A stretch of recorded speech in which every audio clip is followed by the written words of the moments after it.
नमस्कार भावांनो, आज आहे आपला डे 450K ट्रेडिंग चॅलेंजचा। तुम्हाला तर माहिती असेल की आपण एक चॅलेंज घेतलेलं आहे। 30 दिवस ट्रेडिंग करून मला जायचं आहे नेमकरोली बाबाच्या आश्रमला। तर बघूया आज मार्केट मला स्टॉप लॉस देतं का टार्गेट देतं। दोघेही कंडिशनमध्ये तुम्हाला शिकायला नक्की भेटणार आहे, त्यामुळे व्हिडिओला शेवटपर्यंत नक्की बघा। व्हिडिओला कुठेही स्किप करू नका आणि व्हिडिओ आवडेल तर आपल्या चॅनलला सबस्क्राईब करा, व्हिडिओला लाईक करा आणि आपली ट्रेडिंग जर्नी आपल्या मित्रांबद्दल शेअर करा।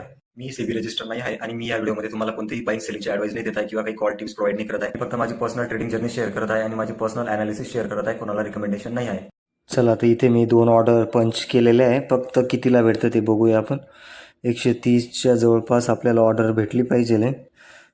ट्रेडचं लॉजिक मी तुम्हाला शेवटी सांगतो, फक्त इथे जस्ट मी आता बाय करून घेतलेलं आहे। जस्ट आज बी व्हिडिओमध्ये मी आवाज नंतरून टाकलेला आहे, कारण पाऊसच चालू। मी तुम्हाला पावसाचा आवाज तसं सांगतो, पुढे पाऊस दाखवतो मी। नेमकं मी आता जॉबवरती आल्यानंतर आवाज टाकतो। फक्त तुम्हाला मेन म्हणजे तीच की मी कंडिशन सांगतो की त्यावेळेला माझी कंडिशन कशी होती ट्रेड घेताना। जस्ट नावला मी इथे 2 लॉट जे आहे आपले रेग्युलरवरती कॉलचा प्रीमियम मी बाय केलेला आहे। हे बघा इथे मी स्टॉप लॉस लावून दिलेला आहे 114.90चा, म्हणजे आपला 2000चा SL लावलेला आहे। आणि जो टार्गेट आहे मी आता फक्त 170ला लावून ठेवलेला आहे। आपला लॉजिकल टार्गेट तेवढा नाही, आपला जो टार्गेट असतो तो 160चाच असतो। फक्त जस्ट मी लावून ठेवलेला आहे। आणि जस्ट मी आता इथे ॲरोज दिसत असेल तुम्हाला 125ला जेव्हा मी लावलेला आहे। माझा प्लॅन होता की अजून 2 लॉट बाय करायचे या प्रीमियममध्ये, पण मग मी काही बाय केले नाही, कारण माझा प्लॅन होता बाय करायला। फक्त मी तुम्हाला आता पुढे दाखवतो की मला एक्झॅक्ट कुठे अजून 2 लॉट ॲड करायची इच्छा झाली होती। हे बघा आता जी नेक्स्ट कॅन्डल ओपन झाली ना, जस्ट माझा प्लॅन होता की ती नेक्स्ट कॅन्डल ह्या ज्या EMA आहे 121 122च्या जवळपास किंवा 120ला, तिथे मला अजून 2 लॉट ॲड करायचे होते या ट्रेडमध्ये। ओके, तर इथे तर काही तो प्रीमियम जस्ट 122ला बी आलेला नाही, 123 पॉईंटच्या म्हणजे पुढेच येतो, जवळपास त्याचा लो लावून आलेला नाही। मला वाटत होता 120ला जाईल, किंवा जी प्रिव्हियस कॅन्डल होती त्याचं जे लो असतो नाही का, तिथे लिक्विडिटी असते। मला वाटलं ही कॅन्डल लिक्विडिटीला जाईल, मग तिथे मी अजून 2 लॉट बाय करणार होतो। आता इथे जो तुम्हाला जो टार्गेट 170 रुपये लावलेला दिसतोय बरोबर, तो टार्गेट मी पुढे चालून 180 रुपये लावून सोडून देतो। माझा प्लॅन राहतो की 180 जाऊ शकतो, पण मग मी ती ट्रेड होल्ड करत नाही। तर वेट करूया आता काय होतं या ट्रेड्समध्ये, बघूया। हे बघा तेव्हा वेळेला मला असं वाटत होतं की काश मी ते 2 लॉट अजून ॲड तरी केले पाहिजे होते, की समजा मला आता 4000 प्रॉफिट राहिला असता। पण मग एक मी विचार केला, लाख मला आता 4000 प्रॉफिट राहिला असता त्यावेळेला बरोबर, तर मी काय केलं असतं, मी ते 4000 घेऊन बाहेर निघालो असतो। म्हणजे माझा जो पॉईंट्स आहे, कधीही ट्रेडिंगमधला जो प्रॉफिट आहे तो पॉईंट्समध्ये कॅल्क्युलेट करता आला पाहिजे भावांनो। समजा मला आता किती 15 पॉईंटचं प्रॉफिट रनिंग आहे, तर मला 2000 प्रॉफिट दिसतोय। समजा माझ्याकडे 4 लॉट राहिले असते तर मला 4चा प्रॉफिट दिसला असता। पण मग ते 4000चा प्रॉफिटपेक्षा जे आपण जी आता नेमकं मी काय करणार आहे, मी 30 पॉईंट्सपर्यंत होल्ड करणार आहे ना। म्हणजे पॉईंट्समध्ये डिवायडेशन करा, जो पॉईंट्स एकदाचं पॉईंट्स आपल्याला कमवता आले म्हणजे आपल्याला क्वांटिटी कधीही वाढवता येणार आहे। आता याच्यामध्ये मी जो टार्गेट आहे म्हणजे माझा जो मी 180ला लावून सोडलेला आहे, वेट करूया आता। इथे रिजेक्शन घेत होतं प्रीमियम, आता नवीन ट्रेडरला तेच वाटतं की इथून का हा लॉसमध्ये निघून जाईल। ते एक ट्रेडर असल्याचा फायदा असा पावसाळ्यात होतो भावांनो, घरी बसून मस्तपैकी प्रॉफिट करायला मजा येते।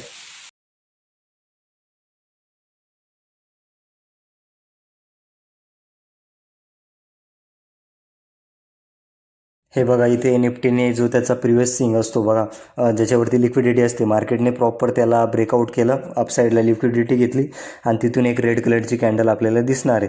पण मग हा एक प्रकारचा पुलबॅक असतो। मार्केट कधी एक प्रकारचं जेव्हा रेंज ब्रेकआउट करतं, डायरेक्ट ब्रेकआउट करत नाही, आणि उलट जी डायरेक्ट ब्रेकआउट असतं ते सस्टेन पण राहत नाही। उलट तिथे रेजिस्टन्सवरती थोडा वेळ होल्ड केलं पाहिजे, किंवा एक छोटा मोठा पुलबॅक म्हणजे रिजेक्शन यायला पाहिजे। मग त्याच्यानंतर जेव्हा जो ब्रेकआउट करतो तो एकदम फ्रेश ब्रेकआउट असतो, किंवा त्यामध्ये स्ट्रेंथ जी असते नाही का पावरती चांगल्या पद्धतीची असते। आता इथे तुम्ही बघू शकता एक प्रकारची आपल्याला पॉज कॅन्डल दिसते। मोजून 5 रुपयावरनं माझं टार्गेट राहिलेलं आहे। 3500 का 3400 रुपये मला प्रॉफिट दिसला, तिथूनच मार्केट तुमचं रिव्हर्स झालं आहे। आणि इथे तुम्हाला एक रेजिस्टन्स दिसेल, तुम्ही समजा चार्ट मोठ्या टाईम फ्रेमवरती बघितला तसं मी आता इथे होरिझॉन्टल लाईन ड्रॉ करतोय प्रॉपर इथे, म्हणजे 150 55 152च्या जवळपास एक रेजिस्टन्स आहे।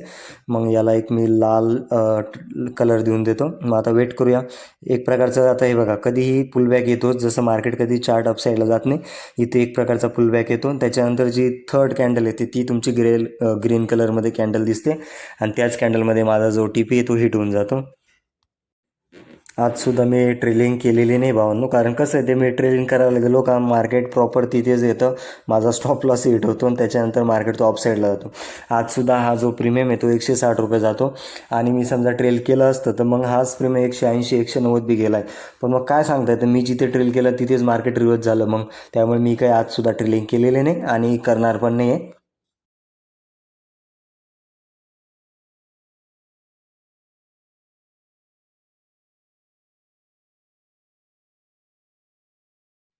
हे बघा, हा प्रॉपर रेजिस्टन्स ब्रेकआउट असतो कधीही, म्हणजे हा ब्रेकआउट जास्त करून फेल होण्याचे चान्सेस कमी असतात.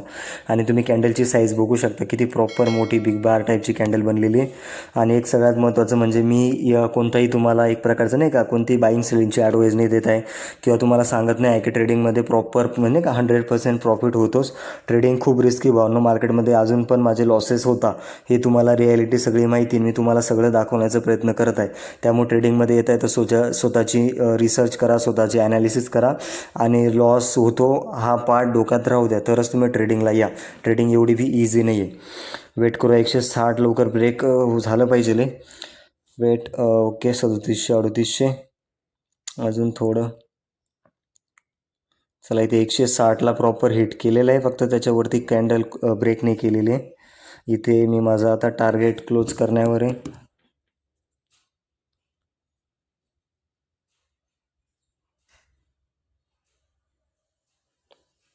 त्यावेळेला तर असं वाटत होतं की जस्ट तिथून रिजेक्शन घेऊन कॅन्डल डाऊन साईडला नको निघायला, असं वाटतं मला. आपल्याला वाटतं ना कधी कधी, जस्ट या स्विंगला असं वाटत होतं की ट्रेल करून सोडावं मी, पण मग हिंमत झाली नाही, कारण मी ट्रेल केलं म्हणजे तिथे परत हा रिजेक्शन घ्यायला येऊन जाईल, परत जो हा आपल्याला 4000चा प्रॉफिट दिसतोय तो सुद्धा दिसणार नाही.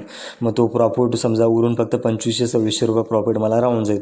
त्यामुळे तसं न करता आपलं आपलं तेच की 2000 ते 2500-3000चा आपण एल घेऊ मॅक्स, कारण मी तेवढा प्रॉफिट एका ट्रेडमध्ये कवर करू शकतो. तर चला, इथे 4च्या पुढे गेला आहे. आय थिंक मी आता इथे कुठेतरी क्लोज करतो वाटते ही ऑर्डर. Just weight.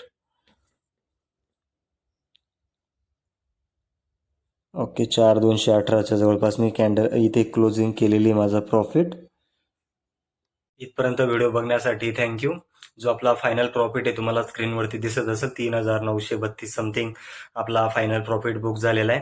आता ट्रेडमार्कचं लॉजिक एकदम सिंपल आहे. समजा तुम्हाला आता चार्ट दिसत असेल, इथे जी 24320ची लेवल होती माझ्यासाठी, मी ती ड्रॉ करून ठेवलेली होती. एक प्रकारचं ते माझ्यासाठी रेजिस्टन्स होतं.